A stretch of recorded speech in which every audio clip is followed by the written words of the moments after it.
Hello friends, ಇವತ್ತಿನ ವಿಡಿಯೋದಲ್ಲಿ ನಾವು ಪನ್ನೀರ್ ಕರಿ ಹೇಗೆ ಮಾಡೋದಂತ ನೋಡೋಣ. ಫ್ರೆಂಡ್ಸ್, ಮೊದಲಿಗೆ ಒಂದು 3 ಟೊಮೆಟೊ ಹಣ್ಣನ್ನು ತಗೊಂಡು ಅದನ್ನು ಸಣ್ಣಗೆ ಹೆಚ್ಚಿಕೊಂಡಿದ್ದೇನೆ ಫ್ರೆಂಡ್ಸ್.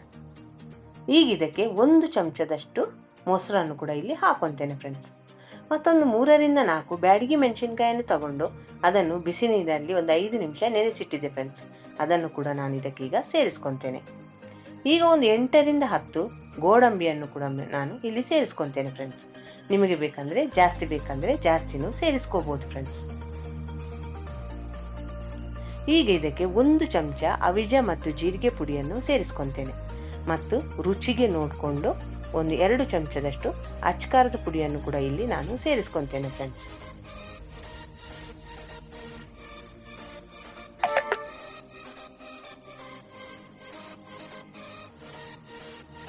ಈಗ ಇದನ್ನು ನೈಸಾಗಿ ರುಬ್ಕೋಬೇಕು ಫ್ರೆಂಡ್ಸ್.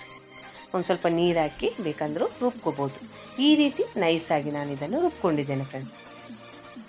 ಈಗ ಒಂದು ಬಾಣಲೆಯನ್ನು ತಗೊಂಡು ಅದಕ್ಕೆ 1 ಚಮಚ ತುಪ್ಪವನ್ನು ಹಾಕ್ಕೊಂಡಿದ್ದೇನೆ ಫ್ರೆಂಡ್ಸ್.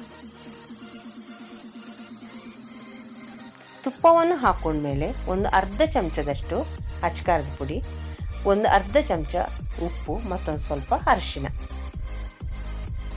ಇದನ್ನೆಲ್ಲ ಹಾಕೊಂಡು ಒಂದ್ಸಲ ತುಪ್ಪದ ಜೊತೆ ಚೆನ್ನಾಗಿ ಮಿಕ್ಸ್ ಮಾಡ್ಕೊಳ್ಳೋಣ ಫ್ರೆಂಡ್ಸ್.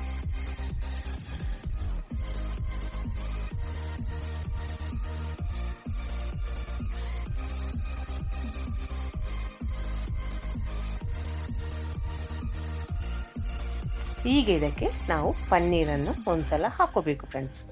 ಈ ಮಸಾಲ ಜೊತೆ ಒಂದ್ಸಲ ಪನ್ನೀರನ್ನು ಚೆನ್ನಾಗಿ ಮಿಕ್ಸ್ ಮಾಡ್ಕೊಳ್ಳೋಣ ಫ್ರೆಂಡ್ಸ್. ಈ ಚಾನಲ್ಗೆ ಹೊಸಬರಾದರೆ ಈ ಚಾನಲನ್ನು ಸಬ್ಸ್ಕ್ರೈಬ್ ಮಾಡ್ಕೊಳ್ಳಿ. ಬೆಲ್ ಐಕಾನನ್ನು ಆಲ್ ಸೆಟ್ ಮಾಡಿದರೆ ನಾನು ಮಾಡೋ ವಿಡಿಯೋ ನಿಮಗೆ ನೋಟಿಫಿಕೇಷನಲ್ಲಿ ಬಂದುಬಿಡ್ತೀವಿ ಫ್ರೆಂಡ್ಸ್. ಈ ರೀತಿ ಒಂದು 2 ಸೆಕೆಂಡು ಮಾಡಿದರೆ ಸಾಕು ಫ್ರೆಂಡ್ಸ್. ಈಗ ಇದನ್ನೊಂದು ಪಾತ್ರೆಗೆ ಸಪ್ರೇಟಾಗಿ ತೆಗೆದಿಡ್ತಿದ್ದೇನೆ. ಈಗ ಅದೇ ಬಾಣಲೆಗೆ 1 ಚಮಚದಷ್ಟು ಎಣ್ಣೆಯನ್ನು ಹಾಕೊಂಡಿದ್ದೇನೆ ಫ್ರೆಂಡ್ಸ್. ಈಗ ಇದಕ್ಕೆ 1 ಏಲಕ್ಕಿ, 2 ಲವಂಗ, 1 ಪಲಾವ್ ಎಲೆ, 1 ಚಕ್ಕೆ ಮತ್ತೊಂದು ಸ್ವಲ್ಪ ಜೀರಿಗೆಯನ್ನು ಹಾಕೊಂಡು ಚೆನ್ನಾಗಿ ಮಿಕ್ಸ್ ಮಾಡ್ಕೊಳ್ಳೋಣ. ಈಗ ಇದಕ್ಕೆ 1 ಈರುಳ್ಳಿಯನ್ನು ಸಣ್ಣಗೆ ಹೆಚ್ಚಿಕೊಂಡು ಅದನ್ನು ಕೂಡ ಎಣ್ಣೆಯಲ್ಲಿ ಚೆನ್ನಾಗಿ ಫ್ರೈ ಮಾಡ್ಕೋಬೇಕು ಫ್ರೆಂಡ್ಸ್.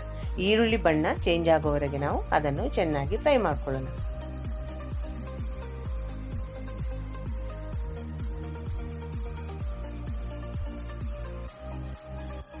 ಈಗ ಇದಕ್ಕೆ ನಾನು ಮಿಕ್ಸಿ ಜಾರ್ಗೆ ರುಬ್ಬಿರುವಂತಹ ಮಸಾಲವನ್ನು ಹಾಕೊತಿದ್ದೇನೆ ಫ್ರೆಂಡ್ಸ್.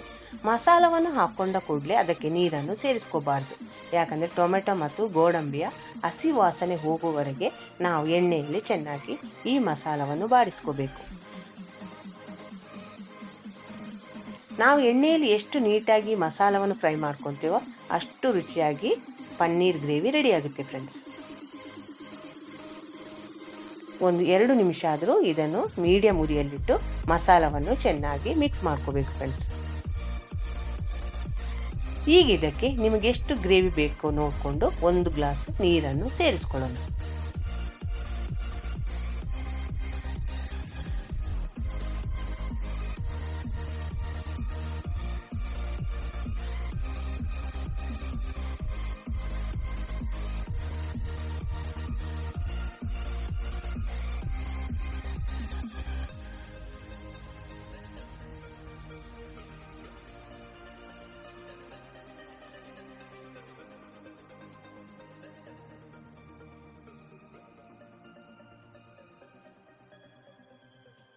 ನೀರನ್ನು ಸೇರಿಸ್ಕೊಂಡ್ಮೇಲೆ ಚೆನ್ನಾಗಿ ಮಿಕ್ಸ್ ಮಾಡ್ಕೋಬೇಕು ಫ್ರೆಂಡ್ಸ್. ಈಗ ಇದಕ್ಕೆ ನಾವು ನೋಡಿಕೊಂಡು ಉಪ್ಪನ್ನು ಹಾಕೋಬೇಕು ಫ್ರೆಂಡ್ಸ್. ಯಾಕಂದರೆ ನಾವು ಸ್ವಲ್ಪ ಪನ್ನೀರಿಗೂ ಉಪ್ಪನ್ನು ಸೇರಿಸ್ಕೊಂಡು ಮಿಕ್ಸ್ ಮಾಡಿಕೊಂಡಿರುವುದರಿಂದ ಇಲ್ಲಿ ಉಪ್ಪನ್ನು ನೀವು ನೋಡಿಕೊಂಡು ಹಾಕೋರಿ ಫ್ರೆಂಡ್ಸ್. ಉಪ್ಪನ್ನು ಹಾಕೊಂಡ್ಮೇಲೆ ಈ ಗ್ರೇವಿ ಒಂದು ಕುದಿ ಬರುವವರೆಗೆ ನಾವು ಚೆನ್ನಾಗಿ ಕುದಿಸ್ಕೊಳ್ಳೋಣ. ಈಗ ಇದು ಚೆನ್ನಾಗಿ ಕುದಿ ಬಂದಮೇಲೆ ನಾನು ಇದಕ್ಕೆ ಈ ಪನ್ನೀರನ್ನು ಹಾಕೊತಿದ್ದೇನೆ ಫ್ರೆಂಡ್ಸ್. ಇದು ಚಪಾತಿ, ಪೂರಿ, ರೊಟ್ಟಿ ಜೊತೆ ತುಂಬ ರುಚಿಯಾಗಿರುತ್ತೆ ಫ್ರೆಂಡ್ಸ್. ನೀವು ಈ ಮೆಥಡ್ನಲ್ಲಿ ಪನ್ನೀರ್ ಕರಿ ಮಾಡಿ ಯಾವ ರೀತಿ ಬಂತು ಅಂತ ನನಗೆ ಕಾಮೆಂಟ್ ಸೆಕ್ಷನಲ್ಲಿ ತಿಳಿಸಿ ಫ್ರೆಂಡ್ಸ್. ಈಗ ಮುಚ್ಚಳ ಮುಚ್ಚಿ ಮೀಡಿಯಂ ಉರಿಯಲ್ಲಿ ಒಂದು 5 ನಿಮಿಷ ಹಾಗೆ ಇದನ್ನು ಬಿಟ್ಟು ಬಿಡೋಣ.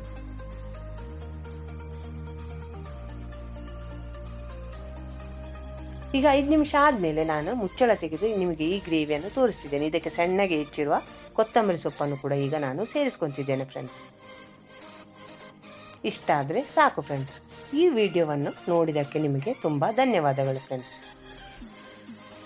ಎಷ್ಟು ನೀಟಾಗಿ ಪನ್ನೀರ್ ಗ್ರೇವಿ ರೆಡಿಯಾಗಿದೆ ಅಂತ ನೀವು ನೋಡಿರ್ಬೋದಲ್ಲ ಫ್ರೆಂಡ್ಸ್.